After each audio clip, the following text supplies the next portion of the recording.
Hey guys, and welcome to another video of The Guide, our tutorial series on FIFA 19. I'm Benjamin, also known as Taz, and today we want to talk about a very simple skill move, the running fake shot, but the power level of this skill move is very high. I think it's on the same level as La Croqueta or El Tornado crosses, but it's not as popular, and we are going to change this in this video.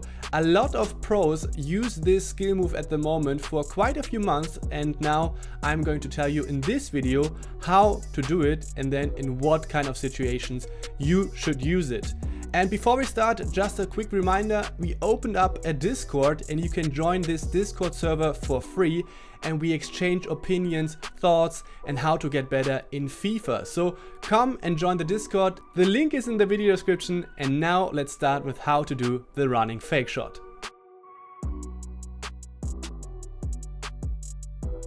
A mandatory part of the running fake shot is obviously the fake shot itself.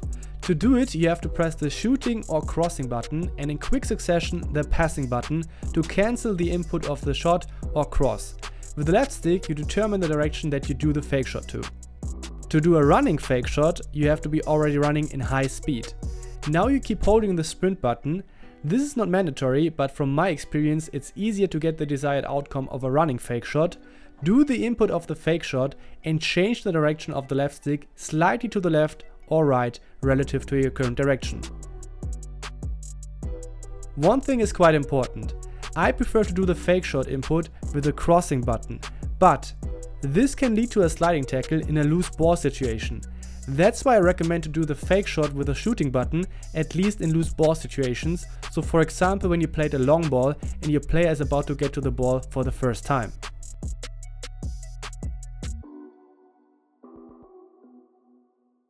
There are several benefits that make this move so strong. First, it leads the opponent to a wrong anticipation. He sees the input of the fake shot or the animation starting and is expecting another kind of fake shot. For example, a more drastic change in direction or a fake shot into standing still. But the angle of the running fake shot is very small. This is very unusual and therefore hard to anticipate correctly as a defender. To make things worse for your opponent, you continue this move with high pace. So if your opponent has gone for wrong anticipation, you can punish it the most, since you keep the pace very high with this move. The running fake shot is a more or less rigid animation similar to the La Croqueta, and if the opponent is close by, it's not as affected as much as normal dribbling. This means you can get really close to your opponent with this move and then use the body of your player to leave him behind. If this didn't work, there's still a high chance that you get a free kick or penalty. You move with very high pace and margin of error is very small for the opponent.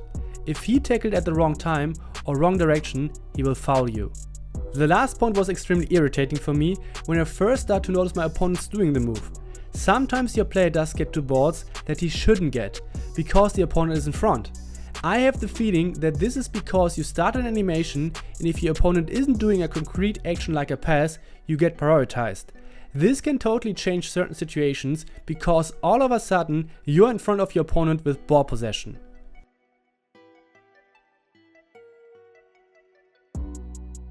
So there are two very typical scenarios at which you can use the running fake shot. The first one is a running duel with your opponent. He's very close to your side and you're still a little bit in the lead. This is a very good spot to do the running fake shot to cut inside and push your body in front of the defender. If you have found a very good spot, you usually left the defender a little bit behind, and additionally now you're in a much better position to have a threat on goal. In the second scenario, you move with high pace and you have your opponent in front of you. Usually now the opponent will try to find a tackle spot since you dribble with that much pace and you don't have much ball contacts. Now you can use the running fake shot to change direction without losing pace. This change of direction can then ruin the anticipation of your opponent and his try to get to the ball. This use of the running fake shot is more risky because you don't protect the ball at all and you just try to avoid your opponent. If his anticipation is right, he has an easy time to get to the ball.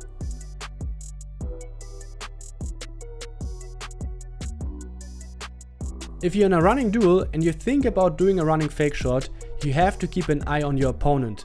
If there's still some distance between you and him, there's a chance that you don't use the body of your player to get in front of the opponent, but instead just move right into him.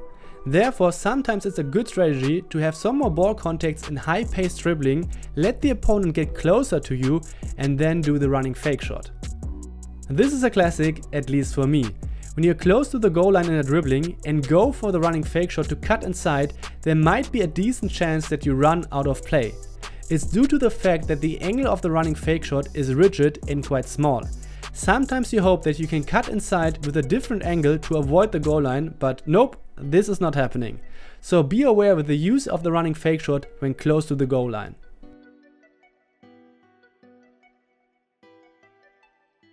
There's no question about it. The running fake shot is an extremely powerful tool and in my eyes too powerful. But I have to admit, I'm using it for a few months now and sometimes I'm still surprised in some situations that it worked or that it didn't work. The overall success rate is still quite high, and because the upside of this skill move can be very high, most of the time it's worth taking the risk. I can imagine that some of you are going to say, obviously it's that good if you have such OP players. True. But in the background you can see some examples which I did with silver players when I was playing for a weekly objective and it still worked. So it's fair to say that this mechanic is a little bit broken. I'm also quite sure that this skill move won't be as strong in FIFA 20 anymore. We are also going to continue with a guide on FIFA 20. So if you're interested in getting better in FIFA 19 or FIFA 20, make sure to subscribe to this channel and also activate the bell to not miss any of the upcoming videos. If this video was helpful for you, we would highly appreciate a thumbs up. Check out the video description to find links for more videos of the guide, our Discord server and also our coaching website at which you can book private lessons with pro, top 100 and elite players. Thanks for your attention, keep a clean sheet, I'm out.